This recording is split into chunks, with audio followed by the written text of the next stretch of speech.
বিচারক। কেমন ন্যায় বিচারক? وعن عائشة رضي الله تعالى عنها وعن عائشة رضي الله تعالى عنها أن قريشا أهمهم হযরতে আয়েশা রাদিয়াল্লাহু তাআলা আনহা তিনি এই হাদিসের বর্ণনাকারী, তিনি এই হাদিস বর্ণনা করেছেন, তিনি 2210টি হাদিস বর্ণনা করেছেন।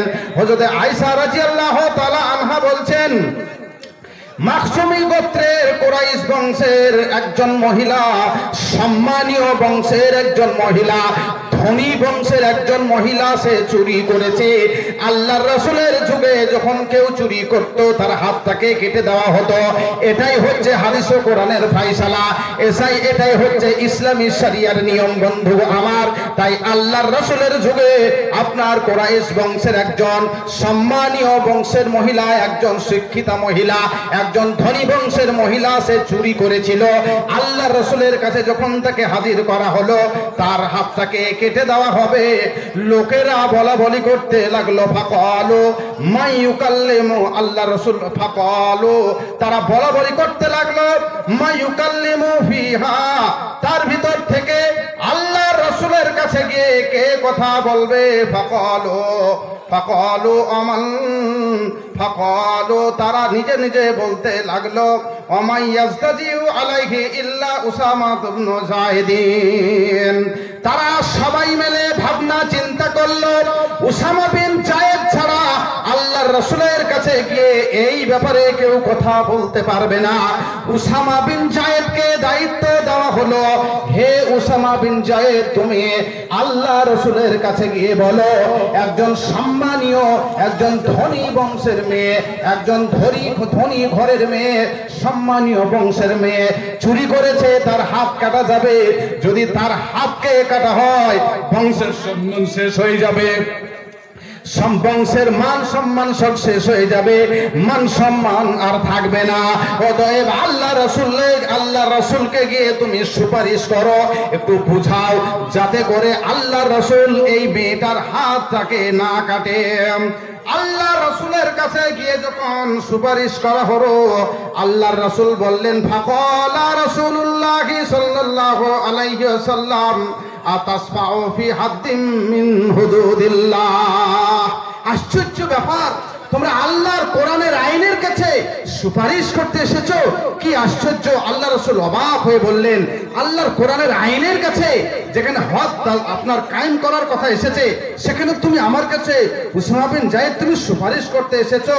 সুম্মা কামা, আল্লাহর রাসূল তিনি দাঁড়িয়ে গেলেন, ফাক্তাতাবা, আল্লাহর রাসূল তিনি খুতবা দিলেন। সুম্মা ক্বালা ইন্নামা আহলাকাল্লাযী ক্বাবলাকুম, তোমাদের ভিতরে এক শ্রেণীর মানুষ ছিল ইতিপূর্বে, যারা গরিব মানুষদের উপরে তারা বলৎকার করত, হদ অর্থাৎ গরিব মানুষদের তারা বিচার করত। আপনার যারা দুর্বল মানুষ তাদের বিচার করত, আর যারা ধনী মানুষ, যাদের বংশের গৌরব রয়েছে, যাদের লাঠির জোর রয়েছে, তাদেরকে ছেড়ে দিত। আল্লাহর রাসূল বলছেন তাদের বিচার করা হতো না, তাদেরকে ছেড়ে দেওয়া হতো। অতএব আল্লাহর রাসূল বললেন, আমি আল্লাহর কসম করে বলছি, লাউ আন্না ফাতিমাতা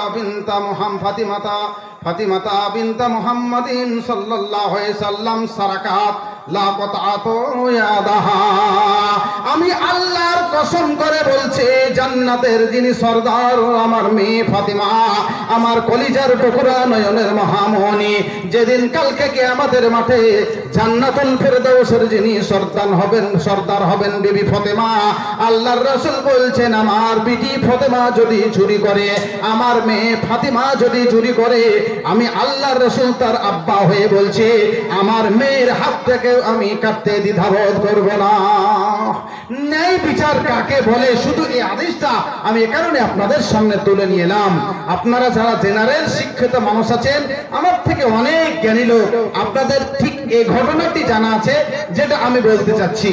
আপনার কবি বলেছেন, এ মুঘল সম্রাট আকবর জাদা, মুঘল সম্রাট আকবর জাদা, বাদশাহ জাহাঙ্গীর, লোভে ছিল খ্যাতি তামাম ভারতে, ন্যায় বিচারক বীর। এই সে রাজার প্রেয়সী বেগম, রূপসী নূরজাহান। সম্রাট যারে বাসিতেন ভালো দিয়ে অর্ধেক প্রাণ। বেগম মহলে প্রসাদ ত্রিতলে একদিন প্রাতকালে বাদশার প্রেয়সী কহিল সখীরে হাতে তীর ধনুক তুলে, আজ পরীক্ষা হইবে আমার কেমন তীরন্দাজ। যমুনার তীরে গর্ধব দেখো উহাকে বধিব আজ। এই বলে যেই ছুড়িলেন তীর যমুনার অভিমুখে, নিশানার ভুলে বিধিল সে তীর নিরীহ ধূপার বুকে। হতভাগিনী ধূপার গৃহিণী মৃত্যু স্বামী কোলে কাঁধে, আসিয়া রাজার দরবারে কাঁদিয়া বিচার মাগে। বাদশা বলেন আমার রাজ্যে মানুষ হত্যা কংসে অত্যাচারী, নির্ভীক চিত্তে বলো সে কে বা হত্যাকারী। নূরজাহানের নাম বলিতে বধূপার গৃহিণী ডরে, ন্যায় বিচারক দণ্ড কি দেবে আপন প্রিয়ারে। অবশেষে কয় হইয়া নির্ভয় হত্যাকারীর নাম। আমার স্বামীকে হত্যা করেছে আপনার নূরজাহান।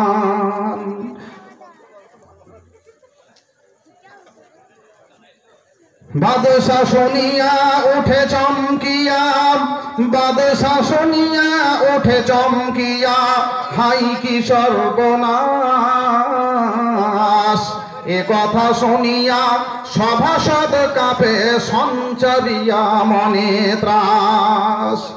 দর্শক মনে আগ্রহ জাগে, হাই কেমন বিচার হবে, ন্যায় বিচারক দণ্ড কি দেবে আপন প্রিয়ারে। বাদশা নামদার বিচার আসন ছেড়ে আদেশ দিলেন গুরু গম্ভীর সুরে। ধূপানিকে কয় এই নাও তীর তোমার সামনে আমি, আমাকে বধিয়া নূরজাহানকে করো কাঙ্গালিনী। যেহেতু তোমার স্বামীকে মেরেছে আমার স্ত্রী নূরজাহান, তেমনি তুমি এই তীর দিয়ে শেষ করো আমার প্রাণ। ধূপানি কয় মাফ করে দিলাম আমি এক্ষণে নূরজাহানের অপরাধ। স্বামী হত্যার মহান বিচারে মিটিয়াছে ফরিয়াদ। আপনার মতো ন্যায় বিচারক বেঁচে থাক যুগে যুগে, আমার মতো হাজার বিধবা সুবিচার পাবে তবে। বাদশার এখানে উচিত ছিল তার স্ত্রীকে প্রাণদণ্ডিত অর্থাৎ তার প্রাণদণ্ড দেওয়া। ফলে আমি এটাই হচ্ছে কোরআনের ফয়সালা। তো বলতে চাচ্ছিলাম ন্যায় বিচারক ইমামুন আদিলুন, কালকে বিচারের মাঠে 7 প্রকার ব্যক্তিকে যে আল্লাহ সম্মানিত করবেন তার মধ্যে 1 নম্বর হচ্ছে ইমামুন আদিল, যারা ন্যায় বিচার করে, যারা ন্যায় বিচারক। ওয়াশাবুন নাশা ফি ইবাদাতিল্লাহ। দ্বিতীয় নম্বরে আল্লাহর রাসূল বলছেন ওয়াশাবুন, সেই যুবক নাশা ফি ইবাদাতিল্লাহ, নিজের যৌবন কালটাকে আল্লাহর রাস্তে বিদায় করে দেয়, নিজের যৌবন কালটাকে ইবাদতের মধ্যে পার করে। সেই যুবককে আল্লাহ কিয়ামতের ওই বিচারের দিনে বিচারের মাঠে আরশের নিচে আল্লাহ রাব্বুল আলামিন সম্মান দিয়ে আরশের নিচে তার বসার ব্যবস্থা করবেন। ইবাদত বলতে গেলে পরে বন্ধু আমার শুধু নামাজ রোজা হজ যাকাত কালেমা টুপি দাড়ি পাঞ্জাবি পায়জামাকে বোঝাই না। ইবাদত বলে ব্যক্তি জীবনে, পারিবারিক জীবনে, সামাজিক জীবনে, রাষ্ট্রীয় জীবনে তথা আন্তর্জাতিক জীবনে আল্লাহ রাব্বুল আলামিনের গোলামি করা। ইবাদত কাকে বলে? দ্বিতীয় নম্বর ব্যক্তি তো সেই যে যুবক যৌবনকালে আল্লাহ রাব্বুল আলামিনের ইবাদত করে তার যৌবন কালটাকে পার করে। তো ইবাদত তাকেই বলে যে ব্যক্তি জীবনে, পারিবারিক জীবনে, সামাজিক জীবনে, রাষ্ট্রীয় জীবনে তথা আন্তর্জাতিক জীবনে গোলামি করে আল্লাহর, এটা হচ্ছে ইবাদত। ফলে কোন যুবক সে যখন বিবাহ করে সে যেন 3 লাখ টাকা নেয়, এটা হচ্ছে ভালো ইবাদত। সে যেন সে 220 নাকি T20 বলছে পালসার নাকি, তারপরে আপনার ওই সেই আর কিছু লোকে গাড়িতে চাপার পরে, আমার ইউটিউব হচ্ছে বলা হবে না, ইউটিউব খুব জানে জ্বালা, বুঝলেন? এখানে বলে দেবো, গালি শুনবে, শুনে বলবে ভাই কাল ফলের দোকানে বলে আমার রাজ্যে বলে দিয়ে চলে এলে জালসাটা, জালসায় যে আমার প্রথম করে চলে এলে। তা আমি নাম বলবো না, ঠিকানা বলবো না, বিনা ঠিকানায় বলি।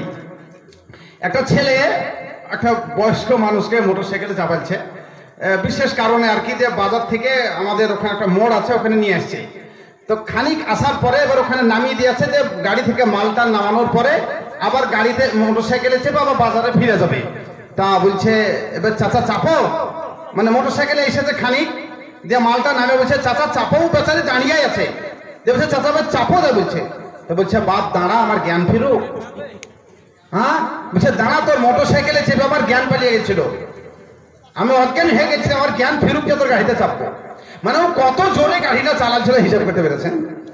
তো এই বিবাহ কালে যেসব মানুষ কি সে মোটরসাইকেল আরটিআর, আপনার সে দুধাতে নেড়ে আরটিআর মানে খুব জোরে চলে, অ্যাক্সিডেন্টও খুব হয়। যত পোড়া ধরা হাঙড়ি ভাঙড়ি আপনি মোটরসাইকেলে শুধু দিয়ে দাম, টুকটুকি আর মোটরসাইকেলের অ্যাক্সিডেন্ট, আপনি শুধু মেডিকেলে যে শুধু দেখবেন অ্যাক্সিডেন্ট, টুকটুকির সাথে মোটরসাইকেল, টুকটুকি বলে আবার একটা করে না। তো বলতে চাচ্ছিলাম যে বন্ধু আমার, যৌবন কালটাকে পার করা পারিবারিক জীবন দ্বারা মানে কি আপনি ওই বিবাহের সময় আপনার শ্বশুরের কাছে গাড়ি নেবেন এটা না, জিরো ব্যালেন্স, মানে কোনো ব্যালেন্স থাকে না। তো বিবাহ কালে যখন আপনি আসবেন, স্ত্রীকে বাড়িতে নিয়ে আসবেন, তো জিরো ব্যালেন্স, মানে কোনো বিনা পণে, যেটা বলতে চাচ্ছি আর কি, খুব শর্টে কথা সারতে হবে। ও শাবুন নাশা ফি ইবাদাতিল্লাহ, সেই যুবক যেই যুবক নিজের যৌবন কালকে ইবাদতের উপরে পার করে, আল্লাহর ইবাদতের উপরে। পারিবারিক জীবনে অর্থাৎ মানুষের পারিবারিক জীবন, স্বামী আর স্ত্রী, স্ত্রীকে সে এত তার প্রকৃতপক্ষে যেটা মর্যাদা, তার যে অধিকার, সে যুবক তার স্ত্রীকে সে বুঝিয়ে দেয়।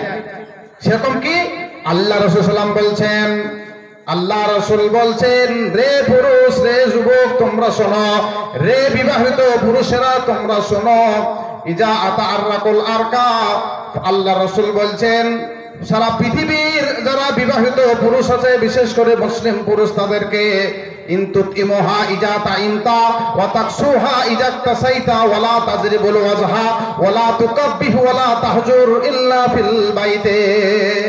যুবকের যৌবনকাল থেকে ইবাদত পার করা, পারিবারিক জীবনে এইটুকু বললাম, বেরিয়ে চলে আসবো। তো পারিবারিক জীবনে বৈবাহিকের পরে তার স্ত্রীকে যেন তার যথাযথ সে মর্যাদা দেয়, এরকম এক পুরুষের কথা বলা হচ্ছে। কি তার স্ত্রীর মর্যাদা? ইনতুতিমুহা ইজা তাইমতা ওয়া তাকসুহা ইজা তাসাইতা, তুমি যে মানের খাবার খাবে সে মানের খাবার তুমি তোমার স্ত্রীকে খাওয়াবে, আর তুমি যে মানের পোশাক পরবে সেই মানের পোশাক তুমি তোমার স্ত্রীকে পরিধান করাবে। তুমি যা পরিধান করবে তোমার স্ত্রীকে তাই তুমি পরিধান করাবে। এখন এমন যুগ এসেছে, একটা প্যান্ট কিনলে পরে স্বামীরও হচ্ছে, স্ত্রীরও হচ্ছে, বুঝলেন? মানে এখন যদি দুটো ছেলের মাও পানি আনতে যেছে, তো রাস্তা দেখে বোঝা যায় না যে ইয়ার কি পরিবেশ, কি পরিস্থিতি, বোঝা খুব মুশকিল। মানে এখন আপনার 98% মেয়ে ছেলে আপনার সে কি বলছে, ওই সেই পিন্ধে, ওই সেই নাইটি পিন্ধে, বুঝলেন? তো ফলে চেনা বড় দায়। হ্যাঁ, আপনার ওই বাংলাদেশের রুহুল আমিন জালসাকারেও দেখবেন যে একটা মেয়ে ছেলে রাস্তা দিয়ে পানি আনতে যেছে, তা বলছে মেয়েটা কারে বিয়ে দেওয়া হবে না, তা বলছে আরে না রে না, ও নানি নানি, মানে ওর বিটির বিয়েতে নানি হয়ে গেছে। তো বলতে চাচ্ছিলাম যে আপনার স্ত্রীকে এমন কিছু পোশাক পরাবেন না যাতে করে বা আপনার স্ত্রীর উপরে লানত হয়। মানে প্যান্ট শার্টের বা কথা বলছি আরো অনেক কিছু যেগুলো শরীয়ত মোটেই সাপোর্ট করে না, আপনার ঈদের টাইমে আপনি ওই পোশাক টাকা দিয়েও কিনে দিবেন না। আমি বলতে চাচ্ছিলাম ও শাবুন নাশা ফি ইবাদাতিল্লাহ, সেই যুবক যেই যুবক নিজের যৌবনকালটাকে ইবাদতের উপরে, আল্লাহর সন্তুষ্টির জন্য, আল্লাহর ইবাদতের উপরে যৌবনকালটাকে সে পার করে দেয়। আল্লাহ বলছেন কুল ইন্না সলাতি ওয়া নুসুকি ওয়া মাহইয়ায়া ওয়া মামাতি লিল্লাহি রাব্বিল আলামিন। সূরা আনআম 162 নম্বর আয়াতে আল্লাহ বলেন, হে যুবক তুমি বলো আমার নামাজ, আমার রোজা, আমার হজ, আমার যাকাত, আমার কুরবানি, আমার জীবন, আমার মরণ লিল্লাহি রাব্বিল আলামিন। হে মুমিন ও মুমিনা বলো এগুলো সব হচ্ছে আমার আল্লাহ রাব্বুল আলামিনের জন্য। সব কিছু আমার বেঁচে থাকা, আমার জীবন, আমার মরণ, আমার টাকা, আমার পয়সা, আমার নামাজ, হ্যাঁ আমার নুসুকি মানে ইবাদত, আমার কুরবানি। হ্যাঁ নুসুক মানে কুরবানি শুধু খাস নয়। আমি মাওলানা গফফার সাহেবকে একবার ফোনে জিজ্ঞাসা করেছিলাম, মাওলানা তখন বেঁচে ছিলেন, এখন তো মারা গেছেন, যে মাওলানা নুসুকের ব্যাখ্যা কি করব। মাওলানা বলছিলেন যে নুসুক মানে কুরবানি তথা যে কোনো আম ইবাদতকেও বলা যেতে পারে। তো নুসুকি কুরবানি তথা যে কোনো ইবাদত লিল্লাহি রাব্বিল আলামিন, এগুলো হচ্ছে সব কিছু আমার আল্লাহ রাব্বুল আলামিনের জন্য, আমার বেঁচে থাকা আল্লাহর জন্য, আমার মরে যাওয়া আল্লাহ রাব্বুল আলামিনের জন্য। ভাই